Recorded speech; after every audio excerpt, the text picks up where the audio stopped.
Quais as chances do ChatGPT substituir a sua ou a minha profissão?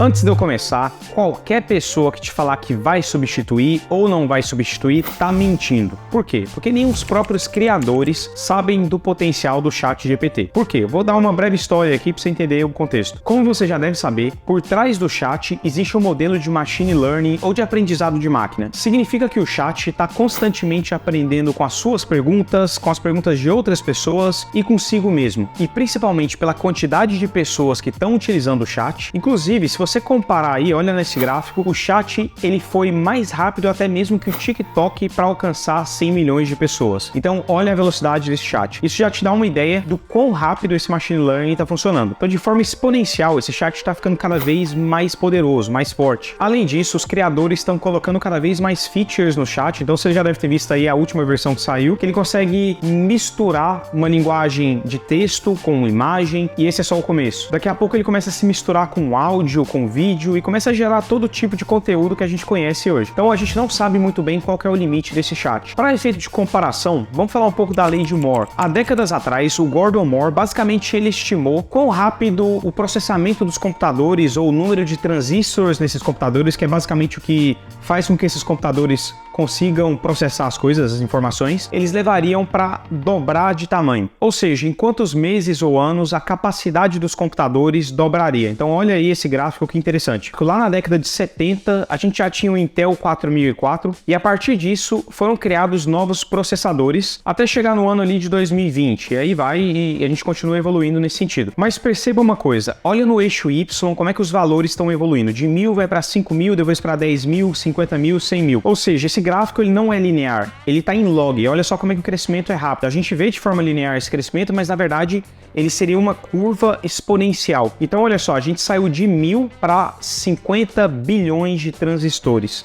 Essa é uma diferença muito grande, como você pode perceber, o crescimento então ele é exponencial. Quem diria lá na década de 70 que a gente teria os computadores que a gente tem hoje na palma da mão, por exemplo. A gente tem hoje um celular ou até mesmo um smartwatch que faz muito mais do que o computador lá na década de 70. E por que eu tô falando de lei de Moore? Porque se a gente repara bem e calcula que a média desse crescimento, a gente percebe que a cada 18 meses o processamento dobra. Em média, eu sei que varia de tempo para tempo, mas em média, a cada 18 meses o processamento dos computadores dobra. Mas os transistores, eles dependem de estudos tecnológicos e a gente fica cada vez melhor nisso. Tem várias empresas, a competição dessas empresas, Intel, a própria Apple, brigando por isso, faz com que o mercado fique cada vez melhor nesse sentido. Já a inteligência artificial não tem muito limite, é um monte de gente usando e a máquina aprendendo. E alguns estudos indicam que esse mesmo tempo aí que eu falei de 18 meses para o processamento de um computador dobrar, para o ChatGPT seriam aproximadamente 6 meses. Então, perceba bem, se para um computador dobrar de tamanho ali, de capacidade, demoram 18 meses, para o ChatGPT 6 meses. Então, se a gente saiu de 1000 para 50 bilhões em 50 anos, o ChatGPT, porque a gente está falando de uma progressão geométrica, então você tem que contar isso, a cada 6 meses o negócio vai dobrar. Eu não estou com um calculador aqui agora, mas a conta basicamente seria o seguinte, na hora de editar o vídeo eu vou colocar aí, mas seria basicamente o seguinte, a cada meio ano a gente dobra de capacidade. Então se a gente for estimar aí para 50 anos, a gente está falando dessa capacidade ser dobrada 100 vezes. Ou seja, 2 elevado a 100, que dá um número muito grande, eu coloco aí na edição, na tela aí. Então a realidade é que é muito difícil para a gente até imaginar que tipo de profissão que pode ser criada e que tipo de profissão que pode ser substituída. Mas vamos fazer o seguinte, vamos perguntar para o próprio chat aqui no vídeo quais são essas profissões e que porcentagem, que peso que essas habilidades que ele já substitui hoje, ou tem potencial de substituir, qual que é a porcentagem que essas habilidades representam de cada profissão. Antes disso, deixa eu falar um pouco sobre a minha opinião de tudo isso. Eu sou um entusiasta da tecnologia, então eu acho muito bom isso, a gente está vivenciando uma das maiores mudanças aí da história. Eu compararia essa adesão aí de inteligência artificial em geral, e o ChatGPT é o que a gente tem mais próximo disso, com a invenção da internet. Então eu realmente acho que é uma coisa muito grande mesmo, a gente ainda não parou para pensar no tamanho disso, o impacto que isso vai criar no mundo. Então vai ter um lado muito positivo aí, eu fico meio dividido aqui. Então tem um lado muito positivo de ver essa tecnologia toda sendo criada. Além disso, se eu sei utilizar essa tecnologia, eu sei que existe um potencial de eu me tornar aí um super-humano, de ter muito mais capacidade de resolver problemas, para minha área e até para a área de outras pessoas, eu ter a capacidade de pelo menos me aprofundar de forma mais rápida nas coisas. Eu mesmo trouxe alguns exemplos aqui no canal já. Um deles é a capacidade que essa ferramenta tem de te ensinar, de te ajudar a aprender sobre alguma ferramenta. No exemplo, eu vou deixar em algum lugar aqui.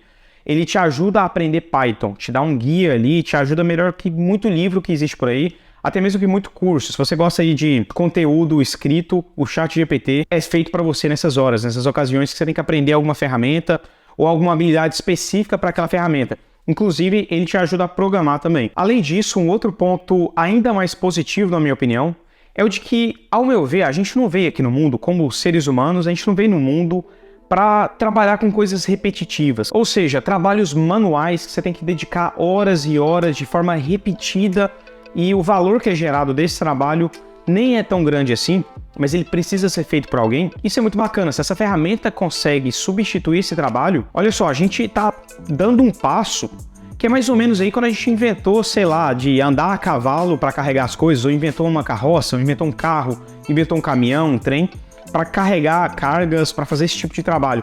É basicamente isso, mas o chat ou outras ferramentas de AI, elas acabam substituindo essa parte intelectual também. Então, na hora de escrever um texto, na hora de resolver um problema aí que é repetido, que é manual, quando a gente pensa mais além, isso até traz uma sensação boa de que a gente está evoluindo, a gente está chegando num nível de evolução que a gente vai conseguir substituir essas tarefas. Provavelmente a gente vem no mundo para fazer isso também. A gente não vem no mundo para fazer coisa manual. Pela mesma forma que eu vejo. Mas, por outro lado, a gente tem também umas consequências que podem ser gravíssimas. Eu não vou falar aqui que são ou não são, porque eu não tenho ideia. Eu acabei de te mostrar aqui a evolução desse negócio, o quão rápido ele vai crescer, e a gente já tá vendo alguns impactos por aí. Então imagina daqui 2, 10 anos. Olha, eu não quero parecer pessimista, o que eu vou te trazer aqui é somente a minha opinião, não vi isso em lugar nenhum. Eu não acho que o ChatGPT vai deixar o conhecimento necessariamente mais acessível. Por quê? Porque eu acho que quando a gente olha essas evoluções que a gente teve, até recentemente, pegar até alguns produtos menores, bem menores. Vamos pegar um exemplo aí, o Tinder. Eu nasci no começo da década de 90, convivi com muita gente da década de 80,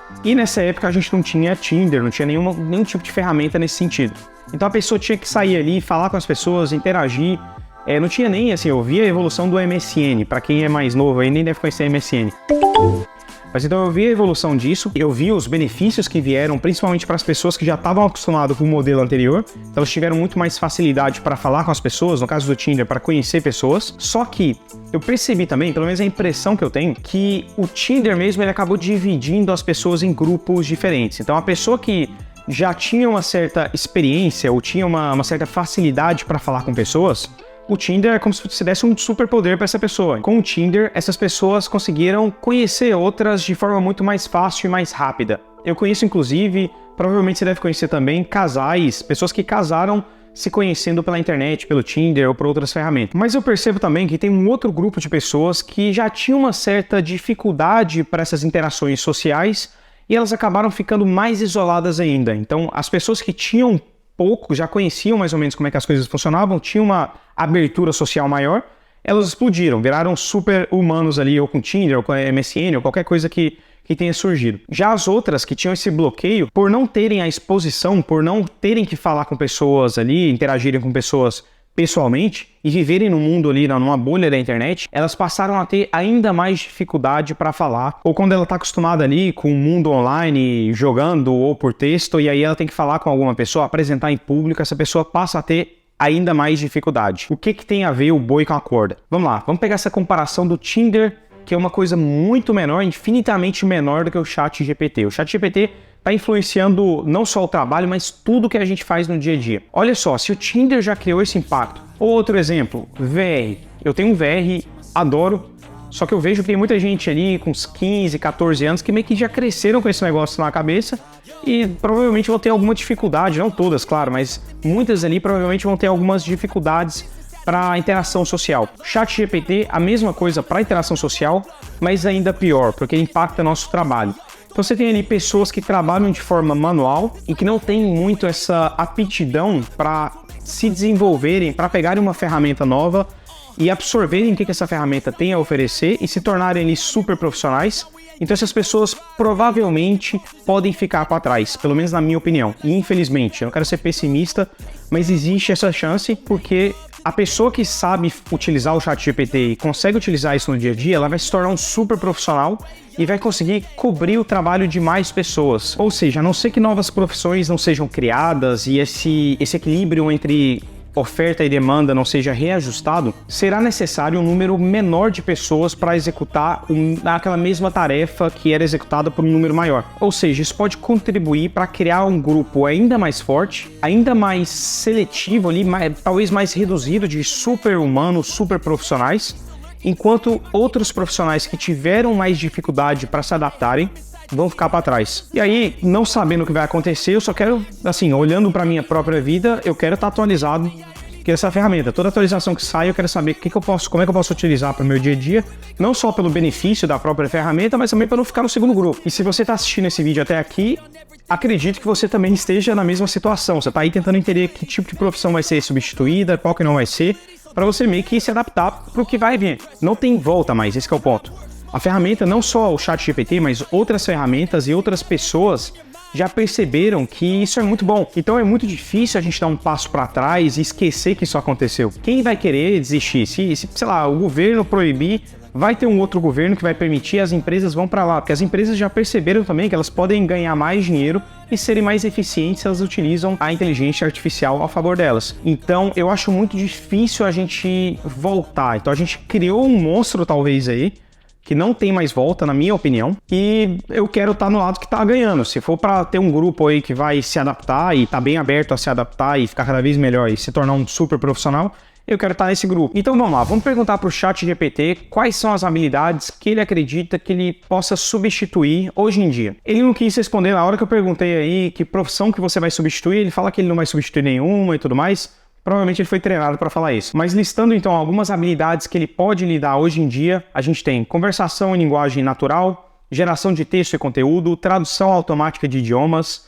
sumarização de texto, resposta a perguntas, análise de sentimento e opiniões, classificação de texto, reconhecimento de entidades e relacionamentos, geração de respostas automáticas em atendimento ao cliente. Então olha aí, você já tem algumas ideias aí de profissões que podem ser parcialmente ou até mesmo totalmente substituídas. Identificação de tópicos relevantes em grandes conjuntos de dados de texto, análise de dados de mídia social para entender a opinião pública e o comportamento do consumidor, entre outras, e aí ele ressalta que o ChatGPT não pode substituir habilidades físicas, emocionais e sociais.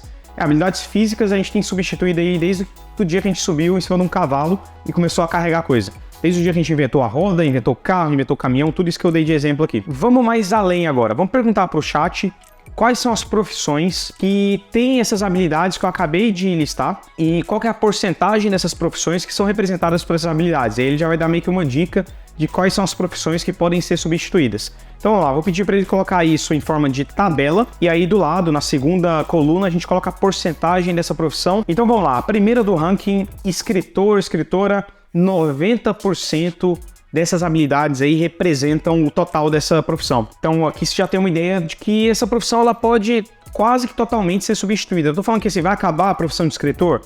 Provavelmente não, porque assim, tem uma parte humana ali que é muito difícil, que provavelmente são esses 10% aí. Só que pensa no seguinte, se a gente tem um número aí de, sei lá, 100 escritores hoje, numa cidade específica, desses 100 escritores, se a gente consegue fazer 90% do trabalho através da inteligência artificial, é claro que tem também um tempo ali que é demandado desse profissional para ele trabalhar com a inteligência artificial, mas vamos supor que não existe esse tempo, porque é um tempo muito menor do que a tarefa em si. Isso quer dizer que a profissão vai ser reduzida em 90%, ou seja, 10% dessas pessoas que estavam fazendo antes, elas vão conseguir cobrir o trabalho de todas as outras. Sacou? Então, provavelmente não é que a profissão vai acabar, mas é que o número de profissionais necessários para a demanda que a gente tem hoje pode reduzir. Eu estou falando pode porque eu não sei. Eu acabei de te mostrar assim, esses dados e principalmente assim, com o crescimento do chat pode ser até pior que isso daqui. Segundo jornalista, assistente virtual, operador de telemarketing, secretário, bibliotecário, advogado. Olha só, até a advocacia, que tem muito sentido, principalmente na advocacia, que a gente olha casos passados para tirar conclusões, a gente pode gerar relatórios muito mais acurados com o ChatGPT. Hoje ainda não é tão confiável assim na minha opinião, mas está ficando cada vez melhor. Vamos fazer o seguinte, já que a gente está focado aqui no canal em ciência de dados, análise de dados, área de tecnologia em geral, vamos ser mais específicos, vamos pedir para ele fazer a mesma tabela, só que focando em áreas relacionadas à tecnologia. A primeira profissão, cientista de dados, depois engenheiro de software, analista de sistemas, desenvolvedor web. Mas vamos lá, eu não quero te desincentivar. Inclusive, ele comenta aqui que grande parte dessas profissões, principalmente a parte mais humana, de entender o problema ali real da indústria, isso provavelmente não vai ser substituído tão cedo. Eu não sei o que vai ser substituído, o que não vai. A gente sabe que tem algumas coisas de programação que a gente já consegue fazer por aqui. Então a minha mensagem para você é: seja um profissional raro. Seja esses 20% que vão ficar. Espero que o vídeo tenha sido útil. Um abraço e até o próximo vídeo.